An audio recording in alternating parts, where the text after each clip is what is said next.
Now here's where I am with mocks for the fuselage. I made two halves. What I did was I looked at the drawing, the top view, and measured the width, and then looked at the front view and got the shape of the ribs.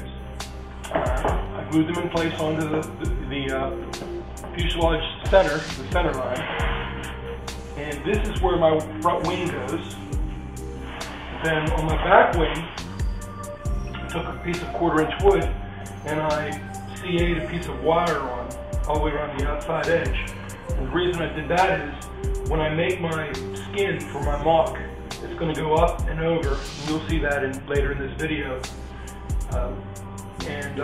What that does is give me a line, so after I pop it out of the mold, I know I have to die grind that out, and that gives me a little bit of an edge to sort of go like blend in or feather into the wing.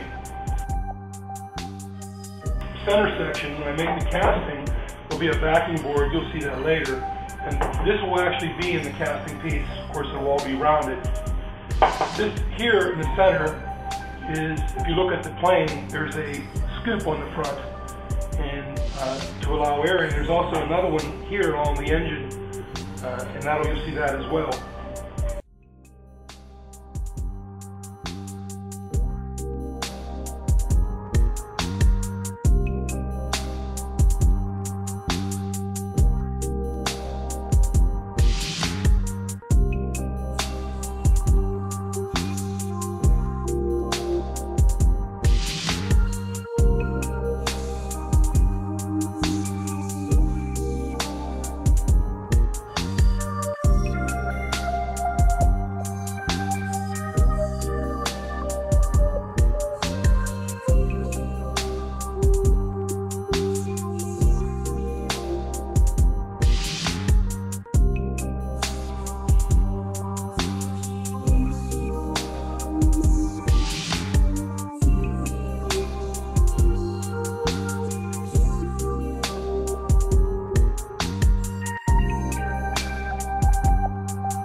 Microphone check, yo, microphone rap. Go to war like a vet on the lyrical set, cause I'm a soldier, hitting you with words like boulders. Claiming the vocal throne, pulling mics out the stone.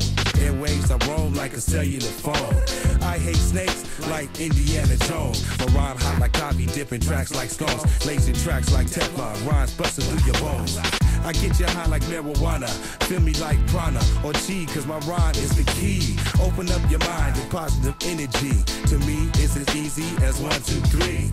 I make dough when the rain in me. Shine on your mind, get busy one time. Let the girls know that you're good to go. I rock the show like I rock your hoe.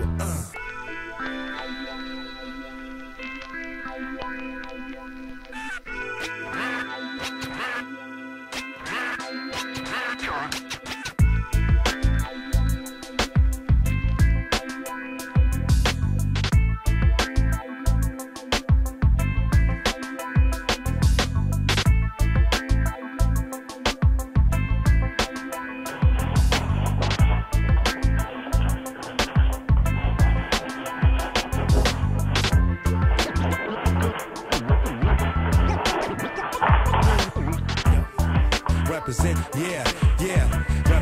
represent the hip hop. Just got the style that's so versatile, and then I rock the microphone and make it what you wow. Because I'm just Rashid, I give you what you need, ripping niggas up at the breakneck speed.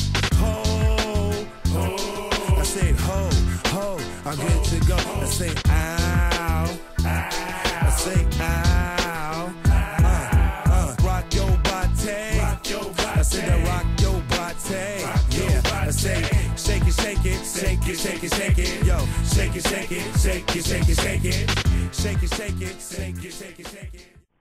This is a good example of the differences that each stage brings. On this piece here, this has had actually 3 coats of putty, each one graded off, no sanding yet. This one is just in its 2nd stage of putty. And you can see I'm still filling in a lot of spots. And I don't worry about every spot, I worry about the levelness mostly at the ridges for now. On this one, I'm already to the point where I'm trying to fill in and level. Okay, so that's really the difference each level brings. This will probably take 2 more thin cuts, and each one gets thinner, so it's just really about done as far as that goes, because each stage is easier with obviously less putty to work with. There are places on this design that cannot be really done accurately with just the cloth. And what I mean by that is, here's an example. The cloth was stretched from one ridge to the other, and of course it's going to sink down in.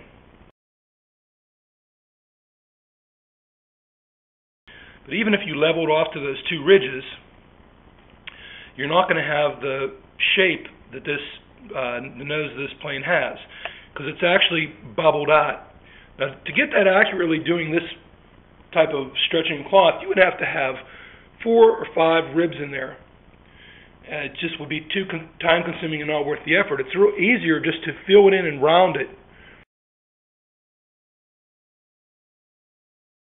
I'd like to share with you the secret to carving, sculpting, sanding, doing body work, shaping, making mocks for molds, all of it.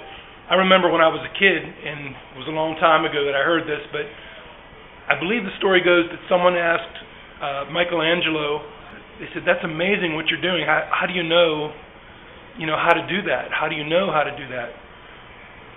And he said, "It's real easy. I just take away everything that's not an angel." And as silly and simple as that sounds, that is really the key. To demonstrate that, what I've done here is, it's actually an old body man's trick, and I don't know how old he was, but he was pretty wise. That was a really dumb joke, and I apologize for that. But what I've done is, before I started sanding, I sprayed on a very light coat of black sandable primer. And remember, at this point, all you're doing is shaping. It's real easy to, be sanding the ridge and come down to where you're just starting to show the wood, which is what you want to do, and go over this way and think, I want to, smooth that out. If you do, all you're doing is wasting materials and changing the shape where you don't want to change it. There are areas where you're going to want to do that, but this is not one of them. Right here is one where I want to add more material than just the rib, because I want to feather that in.